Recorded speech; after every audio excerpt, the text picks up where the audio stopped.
దేవునికి స్తోత్రం. మీ అందరికీ కూడా ప్రభు పేరట నేను వందనాలు చెల్లించుకుంటున్నాను. ఈరోజు యోసేపు యొక్క జీవితం నుండి కొన్ని పాఠాలు నేర్చుకుందామండి. ఇస్సాకుకి ఇద్దరు పిల్లలు పుట్టినప్పుడు ఆ ఇద్దరు బిడ్డల్ని కూడా సమానంగా ప్రేమించలేదండి తల్లిదండ్రులు. ఏసావుని ఇస్సాకు ప్రేమిస్తాడు. యాకోబుని రెబెకా ఎక్కువ ప్రేమించిందండి. అయితే అది అదే తప్పు మళ్ళీ యాకోబు కూడా తన జీవితంలో చేస్తాడండి. ఎలాగంటే యోసేపు పట్ల పక్షపాతం చూపిస్తాడు తండ్రి యాకోబు. ఆదికాండం 37 అధ్యాయం 3 వచనంలో ఉంటాయి ఈ మాటలు. యోసేపు ఇశ్రాయేలు వృద్ధాప్యమందు పుట్టిన కుమారుడు గనక తన కుమారులందరికంటే ఎక్కువగా అతన్ని ప్రేమించి అతని కొరకు విచిత్రమైన నిలువుటంగి కుట్టించాడండి తండ్రి. తల్లిదండ్రులమైనటువంటి మనం మన బిడ్డల్ని నాశనం చేయడానికి ఇదొక మార్గం అండి. మన పిల్లలు పాడవడానికి ఆళ్ళలో వాళ్ళకి ప్రేమ లేకుండా ఒకరి పట్ల ఒకళ్ళకి ద్వేషం పెరగడానికి తల్లిదండ్రులు చేసే పెద్ద తప్పండి ఇది. ఏంటంటే ఒకరి పట్ల పక్షపాతం చూపించడం, ఒకళ్ళని ఒకళ్ళకంటే మరొకరిని ఎక్కువ ప్రేమించడం, ఇతరులకు ఇవ్వనటువంటి ఒక ప్రత్యేకమైన బహుమతి అతనికి ఇవ్వడం. యోసేపుకి ఇచ్చాడు తండ్రి. తన సొంత తండ్రి ఇంటిలో పక్షపాతం ఏం చేసిందో యాకోబు అప్పటికే చూశాడు. కానీ దానిని తన ఇంటిలో మరలా చేశాడండి. కనుక మన జీవితాలని అలాగ గుడ్డిగా వెళ్ళిపోవటం కాదు, కానీ ఒకసారి గమనించుకోవాలి. అయ్యో, నా తండ్రి ఇలాగే కదా ప్రవర్తించాడు, దానివల్ల నాకు నా బ్రదర్కి మధ్యని ద్వేషభావం ఏర్పడింది కదా అనేటటువంటి ఆలోచన లేకుండా మళ్ళీ అదే తప్పిదం చేయడం జరిగిందండి. సాధారణంగా పిల్లలు తల్లిదండ్రులు చేసినయే చేస్తారు, తల్లిదండ్రులయే వస్తాయి పిల్లలకి. కాకపోతే తల్లిదండ్రుల్లో ఉన్నటువంటి మంచి క్వాలిటీస్ ఏంటని చూసుకోవాలా, తల్లిదండ్రుల్లో ఉన్నటువంటి తేడాలు ఏమున్నాయో చూసుకొని మనల్ని మనం పరిశీలించుకొని ఇదొద్దు, ఇది ఇది ఇది మంచి మార్గం కాదు అని మనల్ని మనం పరిశీలించుకొని అక్కడతో అది కంటిన్యూ అవ్వకుండా దాన్ని తెగ్గొట్టాలన్నమాట అండి. మనం పరిశీలించుకోవాలా.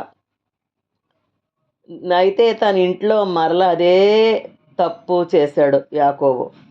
దాని ఫలితంగా తన 10 మంది పెద్ద కుమారులు యోసేపు అంటే అసూయపడి దాదాపు అతన్ని చంపేశారండి. చంపినంత పని చేశారు. పక్షపాతానికి చాలా తీవ్రమైన పరిమాణాలు ఉంటాయి. ఇతర పిల్లల సమక్షంలో తల్లిదండ్రులు ఒక బిడ్డను ప్రశంసించినప్పుడు దాని ఫలితం ఏంటి? ఇతర పిల్లలు ఆ ప్రియమైన పిల్లవానికి శత్రువులుగా మారిపోతారండి. కొన్నిసార్లు అది జీవితాంతం ఉండిపోద్దండి. అది ఎవరి పొరపాటు అంటే మూర్ఖులైనటువంటి తల్లిదండ్రుల యొక్క తప్పు. ఎప్పుడు కూడా మన బిడ్డలను సమానంగానే తల్లిదండ్రులు ప్రేమించాల. కొంతమందికి అలా ఉంటుందండి, ఒకళ్ళ మీద ఎక్కువ ప్రేమ. కొంతమంది కొడుకుల్ని ఎక్కువ ప్రేమిస్తారండి, అదేంటో మరి విచారకరమైన విషయం. కొంతమంది కూతుళ్ళని ఎక్కువ ప్రేమిస్తారు, ఇది కూడా విచారకరమైనటువంటి విషయమే. అందరినీ కన్నారు కనుక అందరినీ సమానంగానే ప్రేమించాలా. పిల్లలు కూడా అలాగ అనుకోగలగాల, మా తల్లిదండ్రులు మమ్మల్ని సమానంగానే చూస్తారు, ప్రేమిస్తారని అనుకోవాలండి.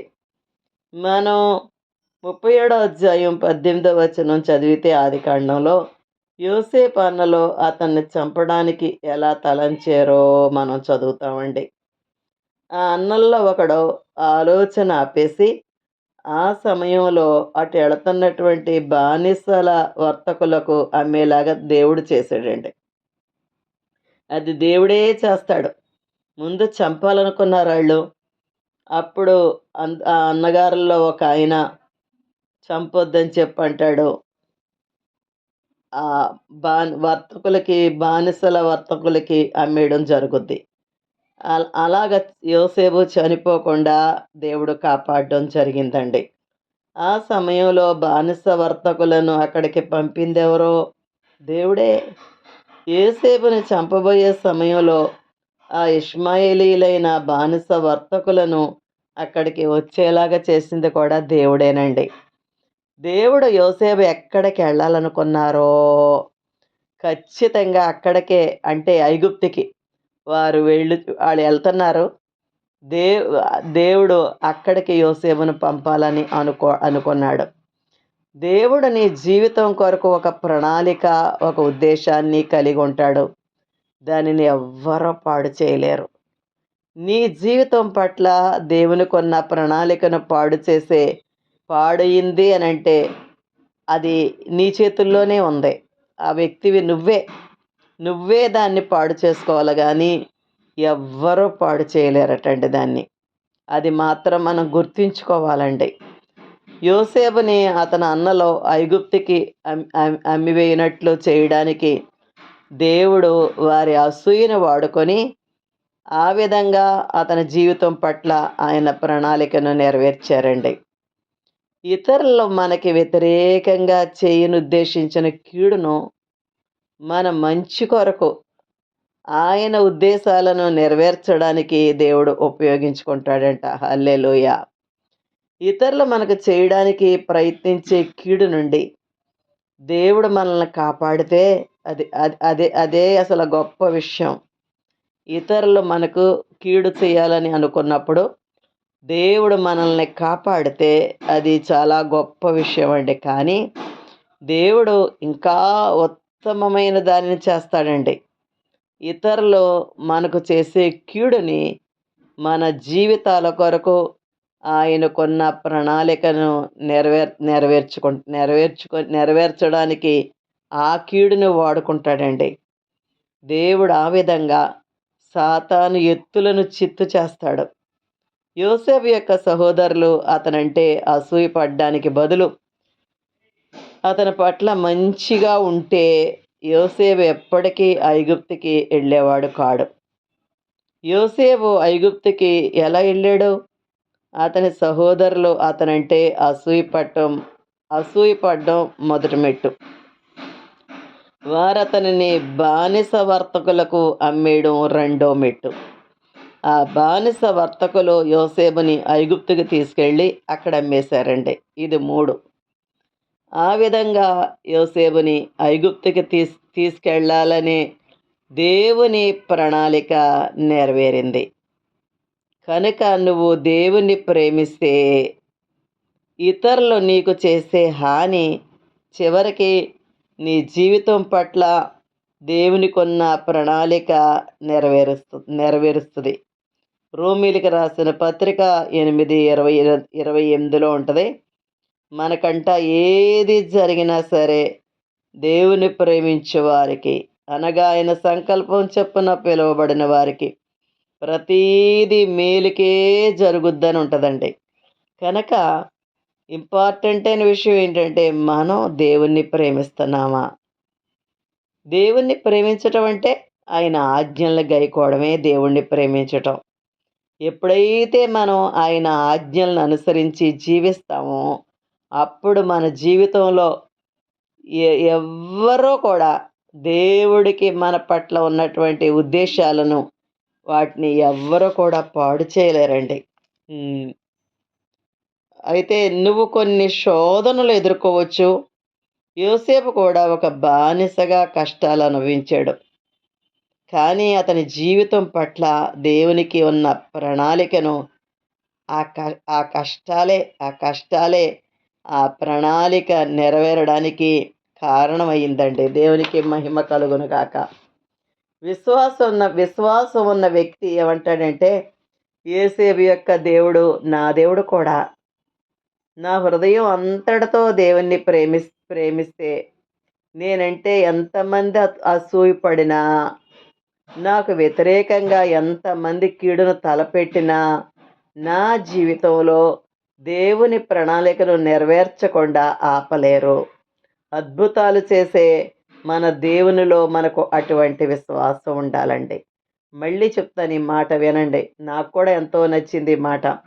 విశ్వాసం ఉన్నటువంటి వ్యక్తి ఏమంటాడంటే, యోసేపు యొక్క దేవుడే నా దేవుడు కూడా. నా హృదయం అంతటితో దేవుణ్ణి ప్రేమిస్తే, నేనంటే ఎంతమంది అసూయపడినా, నాకు వ్యతిరేకంగా ఎంతమంది కీడు తలపెట్టినా, నా జీవితంలో దేవుని ప్రణాళికను నెరవేర్చకుండా ఆపలేరు. అద్భుతాలు చేసే మన దేవునిలో మనకి అటువంటి విశ్వాసం ఉండాలండి. 39వ అధ్యాయంలో ఒక యవనస్తుడు ఒక ఆకర్షణీయమైన స్త్రీ చేత శోధించబడినప్పుడు దేవునికి నమ్మకంగా ఉన్న ఒక సంఘటన ఉంటుందండి. జారత్వం తప్పించుకోవాలంటే ఉన్న మార్గం ఒకటే, దాని నుండి పారిపోవాలండి. యోసేపు అదే చేశాడు. పోతిఫర్ భార్య తనతో వ్యభిచారం చేయమని యోసేపుని ఒత్తిడి చేసింది. కానీ యోసేపు నిరాకరించాడు. ఆమె దగ్గర ఆమె దగ్గర ఉండుటకైనను అతడు నిరాకరించాడని ఉంటుందండి 10వ వచనంలో. 39:10 నిరాకరించాడంట అతను. ఆ చెడ్డ స్త్రీ అతని దగ్గరికి వచ్చిన వెంటనే యోసేపు వేరే చోటుకి వెళ్ళిపోయేవాడు. నిన్ను శోధించే వారితో నువ్వెప్పుడు కలిసి తిరుగుతూ ఉంటే నీవు శోధనను జయించలేవు. శోధన యొద్ద నుండి పారిపోయే వారి కొరకు దేవుడు చూస్తున్నాడు. అసలు ఉండకూడదండి అక్కడ. అమ్మో నేను పడిపోతానేమో మళ్ళీ ఇందులో అని చాలా జాగ్రత్తగా జీవితాన్ని కాపాడుకున్నాడు యోసేపు. ఒకరోజు ఇంట్లో ఆమె అతనితో ఒంటరిగా ఉన్నప్పుడు ఆమె అతన్ని పట్టుకుంది. ఈసారి అతడు తన వస్త్రాన్ని ఆమె చేతిలో విడిచి తప్పించుకొని వెళ్ళిపోయాడు. దీనివలన ఆమెకి ఎంత కోపం వచ్చిందంటే, యోసేపు ఆమెను బలాత్కారం చేయబోయాడని అతనిపై నేరారోపణ చేసింది. ఆమె భర్త మండిపడి యోసేపుని చెరసాల్లో బంధించాడు. యోసేపు ఎన్ని విషయాలు సహించాడో చూడండి. సోదరుల నుండి అసూయ, ఒక చెడ్డ స్త్రీ నుండి అబద్ధ ఆరోపణ మరియు చెరసాల. అయితే ప్రభువు అతనికి తోడై ఉన్నాడు. ప్రభువు అతనికి తోడై ఉన్నాడండి. దేవునికి మహిమ కలుగునుగాక. అంచేత దేవుడు మనకి తోడుగా ఉండేటట్లుగా మన జీవితాలను మనం కాపాడుకుంటూ ఉండాల. కొంతమందికి ఆయన తోడుగా ఉన్నాడో లేదో కూడా తెలియనటువంటి అజ్ఞానంలో విశ్వాసులు జీవిస్తున్నారండి. దేవుడికి దూరం అయిపోతున్నారు వాళ్ళ అవిధేయత వల్ల. మనం దేవుని యందు నిజంగా భయభక్తులతో జీవిస్తే దేవుడు ఎప్పుడు కూడా మనకి తోడుగా ఉంటాడండి. దావీదుకి తోడుగా ఉన్నాడు దేవుడు. తోడుగా ఉండబట్టే గొలియాతు 6 మూరల జానడు మనిషి. దావీదు ఒక బాలుడు. గొలియాతు గురించి సౌలు అంటాడు దావీదుతో మాట్లాడుతూ, నేను గొలియాతును చంపుతానంటే, నువ్వు గొలియాతును చంపలేవు, నువ్వు బాలుడివి. ఆ గొలియాతు బాల్యం నుండి యుద్ధాభ్యాసం చేసినవాడు అంటాడండి. ఎంత వ్యత్యాసం అండి ఇద్దరికేని. గొలియాతుకి దావీదుకి ఏమైనా పొంతనం కుదురుద్దంటారా? సంబంధం కుదురుద్దా? ఇతను ఇంతున్నాడు, అతను బాలుడు, యుద్ధాభ్యాసం చేసినవాడు కాదు. దావీదుకి వయస్సు లేదు, కానీ దేవుడు అతనికి తోడుగా ఉన్నాడని దావీదుకి తెలుసండి. నేను అనుకుంటాను, దావీదు సింహాన్ని ఎలుగుబంటిని చూడగానే అవి ఆ గొర్రె పిల్లని నోట కరుచుకొని వెళ్ళిపోతున్నప్పుడు తట్టుకోలేకపోయాడండి. అమ్మో ఈ సింహం మీదకి వెళ్తే నాకు ప్రమాదమేమో, ఎలుగుబంటి మీదకి వెళ్తే నాకు ప్రమాదమేమో అనే తలంపు కూడా లేదు దావీదుకి. అప్పటికి గొలియాతుని చంపే ముందు ఎక్స్పీరియన్స్ వచ్చింది కానీ ఆ రెండిటి మీదకి వెళ్ళక ముందు ఎక్స్పీరియన్స్ లేదు అతనికి. కానీ ఆ ప్రేమతో వెళ్ళిపోయాడండి వాటి మీదకి. దేవుడు ఏం చేశాడంటే కాపాడాడు దావీదుని. తర్వాత దావీదు అనుకొని ఉంటాడు, అమ్మో వీటి మీదకి వెళ్ళి నేను గొర్రెపిల్లను లాక్కొని వచ్చేసానంటే చిన్న విషయం కాదు, అవి నన్ను చీరేసును.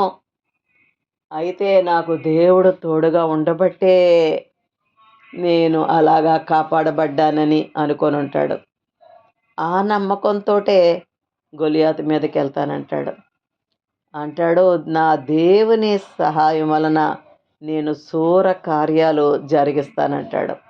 నా దేవుని సహాయం వలన నేను సైన్యాలను జయిస్తానంటాడు దావీదు.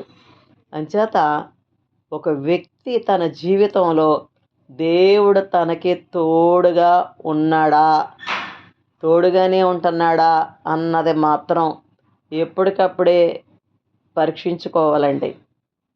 ఎప్పటికప్పుడే పరీక్షించుకుంటూ ఉండాల. మనం మనం తప్పిదాల్లో పడిపోతున్నప్పుడు దేవుడు మనకి తోడుగా ఉండడండి. నేను ఉండనంటున్నాడు ఆయన. అంచేత యోసేపు జీవితంలో ఇలాంటి పరిణామాలు జరుగుతున్నప్పటికీ ఆయన చూస్తున్నాడు, ఇవన్నీ చూస్తున్నాడు.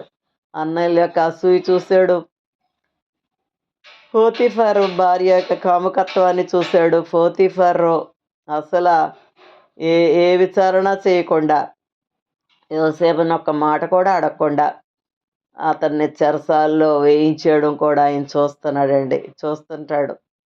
మన జీవితాల్లో కూడా అలా కొన్నిసార్లు ఇతరులు మన పట్ల అన్యాయంగా ప్రవర్తించడం జరుగుతుంటుందండి. అన్యాయంగానే ప్రవర్తిస్తుంటారు కొన్నిసార్లు. మనం ఏమీ వాళ్ళని చేయలేనటువంటి, వాళ్ళని అనలేనటువంటి పరిస్థితుల గుండా మనం వెళ్ళవలసి ఉంటుందండి. కానీ ఆయన చూస్తాడండి. ఆయన చూస్తున్నాడని మాత్రం మర్చిపోకూడదు. మరి యోసేపుకు ఒక్క రోజులో సహాయం అందిపోయిందంటారా? అందిపోలేదు. చెరసాలలో ఫరో యొక్క పానదాయకుడిని కలుసుకొని ఆ విధంగా ఫరోకి పరిచయం చేయబడతాడండి. పోతీఫరు అతని భార్య యోసేపుకు చేసిన కీడు నుండి దేవుడు అతన్ని కాపాడమే కాదండి, వారు అతనికి చేసిన కీడు దేవుని పరిపూర్ణ ప్రణాళికను నెరవేర్చినట్లు ఆయన చేశారు. ఇక్కడ ఒక మాట అండి, మనం దేవుని అడుగుల్లో అడుగులు వేసుకొని వెళ్తున్నప్పుడు మన జీవితాల్లో ఎవరైనా మనకి కీడు తలపెట్టినట్లయితే తప్పకుండా ఆ కీడుని దేవుడు మనకి మేలుగా మార్చడం జరుగుద్దండి. యోసేపు ఆ చెరసాల్లోకి వెళ్ళి ఉండకపోతే ఏ విధంగా ఫరో యొక్క పానదాయకుడిని కలుసుకొని ఫరోకి పరిచయం అయ్యేవాడంటారు? ఐగుప్తులో అందరికంటే నీతిమంతుడైన యోసేపు గురించి ప్రచారమైన తప్పుడు కథలన్నిటినీ ఐగుప్తీయులు నమ్మారండి. కానీ యోసేపు పట్టించుకోలేదు. దేవునికి స్తోత్రం కలుగునుగాక. యోసేపు పట్టించుకోలేదు. మనం అయితే ఎవరైనా మన పట్ల చెడ్డ ప్రచారం చేస్తే ఎంతో బాధపడిపోతాం కదండి మనం. ఏది దేవుడికి తెలియకుండా మన జీవితంలో జరగదండి. కానీ యోసేపు పట్టించుకోలేదు. ఈరోజు కూడా దేవుని నమ్మకమైనటువంటి బిడ్డల మీద తప్పుడు ప్రచారం చేస్తుంటారండి. మనం ఏం చేయాలప్పుడు? మౌనంగా ఉండాల. నీ పేరు ప్రతిష్టలు దేవునికి వదిలిపెట్టు, వాటిని ఆయనే కాపాడతాడు. సరైన సమయంలో నీ పక్షాన ఆయన తీర్పు తీరుస్తాడు. నీవు ఆయనను ఘనపరిస్తే నీ జీవితం కొరకు ఆయనకున్న తలంపును, ప్రణాళికను ఎవ్వరూ భంగపరచలేరు. ప్రభువు నీకు తోడై ఉంటే నీ చుట్టూ అసౌకర్యం ఉన్నా సరే నీకు పర్వాలేదు, దేవుడు నీకు తోడుగా ఉన్నప్పుడు. యోసేపు ఫరో యొక్క పానదాయకుడిని ఎలా కలుసుకున్నాడు? చెరసాలలో చింతించడానికి కావలసినన్ని సమస్యలు ఉన్నాయి యోసేపుకి. చెరసాల్లో చింతించడానికి. కానీ చెరసాల్లోకి కొత్తగా వచ్చిన ఇద్దరు వ్యక్తులు ఒకరోజు విచారంగా కనిపిస్తే అతడు తన సొంత విచారం మర్చిపోయాడండి. ఆ చెరసాల అధిపతి ఆ చెరసాలలోనున్న ఖైదీలందరినీ యోసేపుకు అప్పగించాడు. కనుక ఈ ఇద్దరు ఖైదీలు ఎందుకు విచారంగా ఉన్నారో అడిగాడు. 40 అధ్యాయంలో ఉంటుందండి. ఎందుకు విచారంగా ఉన్నారో అడిగాడు.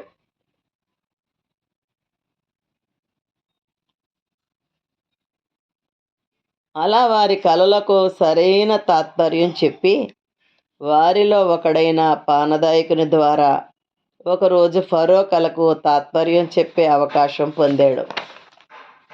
తన సొంత చింతల్ని మరిచి ఇతరుల కొరకు చింత కలిగి ఉంటే తన నమ్మకమైన దాసులకు దేవుడు అద్భుతంగా తలుపులు తెరుస్తాడండి. ఎన్నోసార్లు ఈ మాట నేను చెప్తా ఉంటాను. ఇతరులను పట్టించుకుంటే దేవుడు మనల్ని పట్టించుకుంటాడని.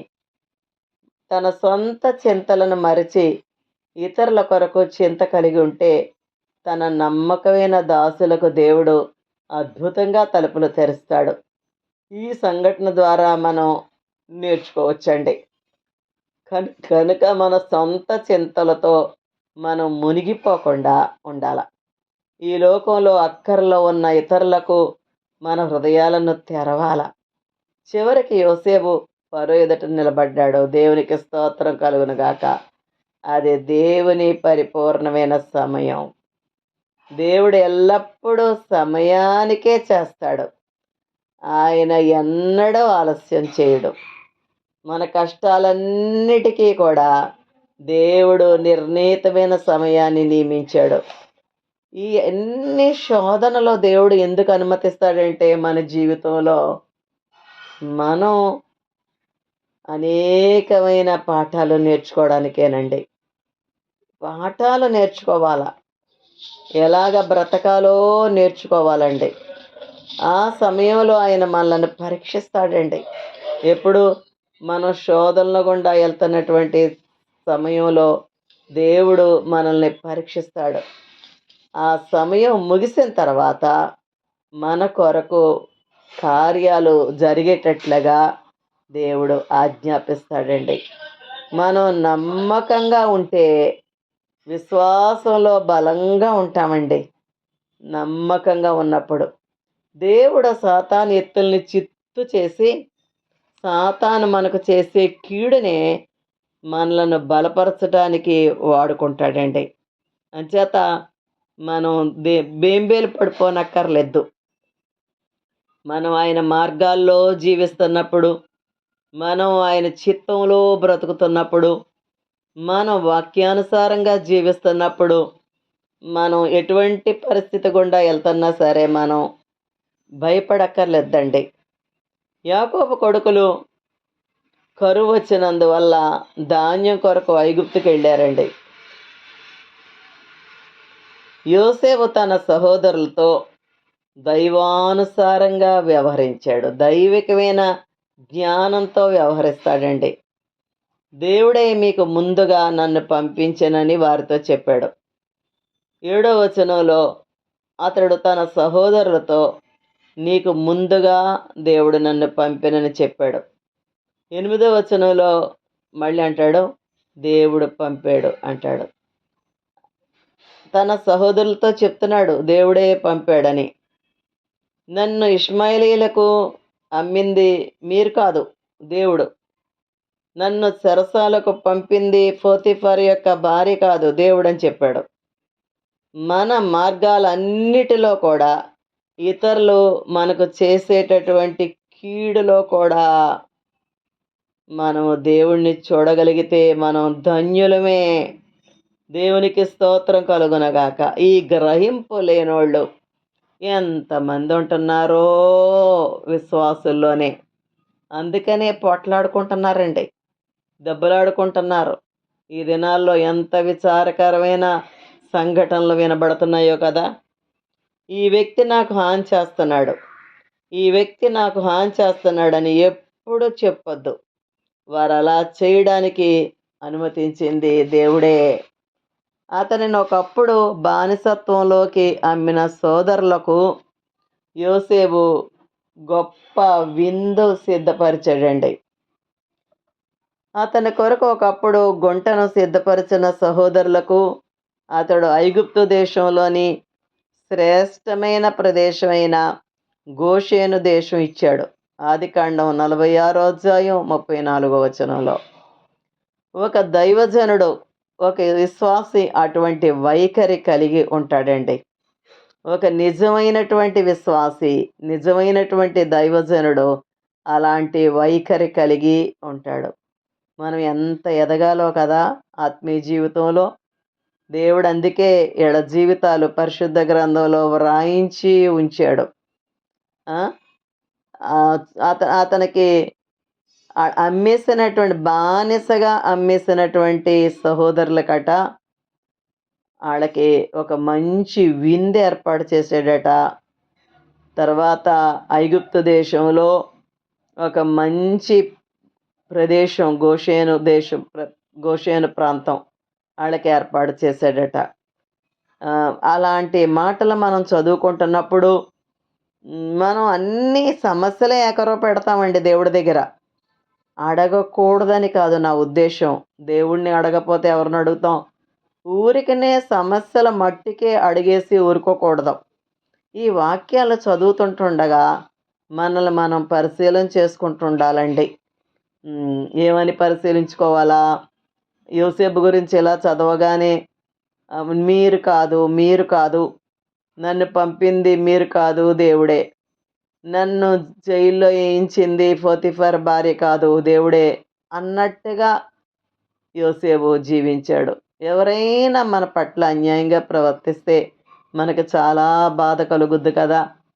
కానీ మనం ఇలాంటి దృక్పథాన్ని కలిగి ఉంటే, ఇలాంటి ఉద్దేశాలు, మనం ఇటువంటి మనస్తత్వాన్ని కలిగి ఉన్నప్పుడు ఇంకా మనం ఎవరి మీద ఆయాసం పెట్టుకునే అవకాశం ఉండదండి. దేవుణ్ణి అడగాల, ప్రభువా ఈ స్థాయికి నన్ను ఎదిగించు ప్రభువా. ఎంత అద్భుతమైన జీవితం అయ్యా యోసేపుది. అన్నయ్యల్ని క్షమించాడయ్యా. క్షమిస్తున్నారండి ఈ రోజుల్లో? కీడు చేయక్కర్లేదండి, ప్రేమించలేకపోతున్నారు ఒకరినొకరు ఈ దినాల్లో. ఎంత విచారకరమైన విషయం. ఒక విశ్వాసి మరొక విశ్వాసిని ప్రేమించలేకపోవడం చూస్తున్నాం. ఒక సేవకుడు మరొక సేవకుడిని ప్రేమించలేకపోవడం మనం చూస్తున్న దినాల్లో ఉన్నాం. బైబిల్లో ఉంది కదా, అక్రమం విస్తరించుట చేత అనేకుల్లో ప్రేమ చల్లారిపోద్దన్నాడు. మనుషులు అంచెదినాల్లో స్వార్థపరులైపోతారన్నాడు. ఎక్కడికి వెళ్తేనే ఒక వ్యక్తి యేసు ప్రభుని నమ్ముకొని మంచి మార్గంలో నడిస్తే మరి మంచిదే కదా అన్న మనసు ఉండాల. ఫ్రైడే ప్రేయర్లో కొంతమంది కొన్నాళ్ళు వచ్చాక మళ్ళీ వచ్చేవారు కాదండి.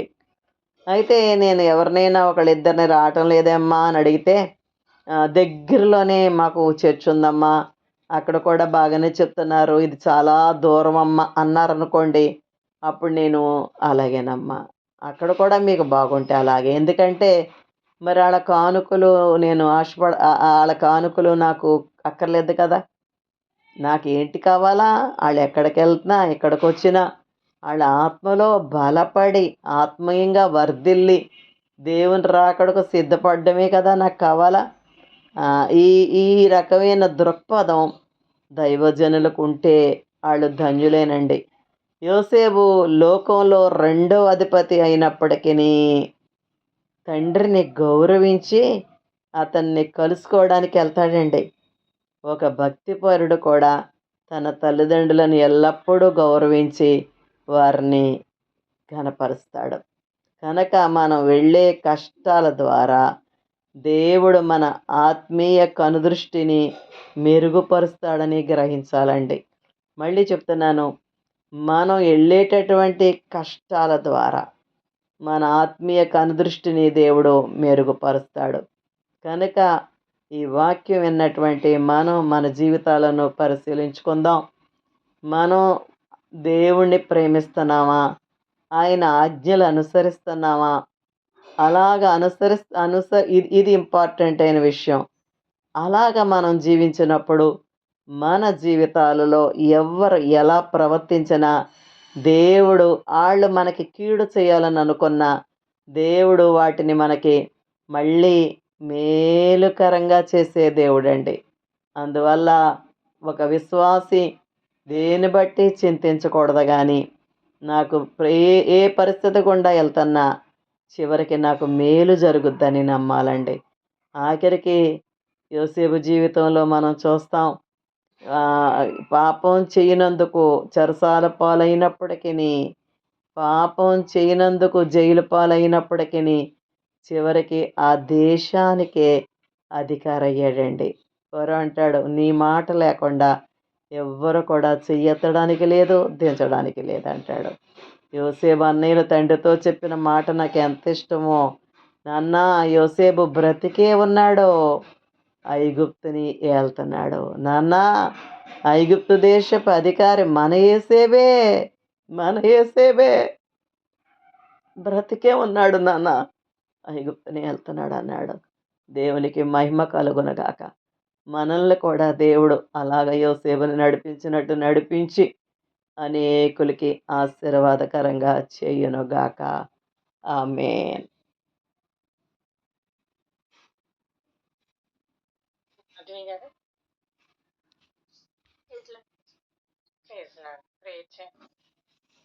స్తోత్రం నాయన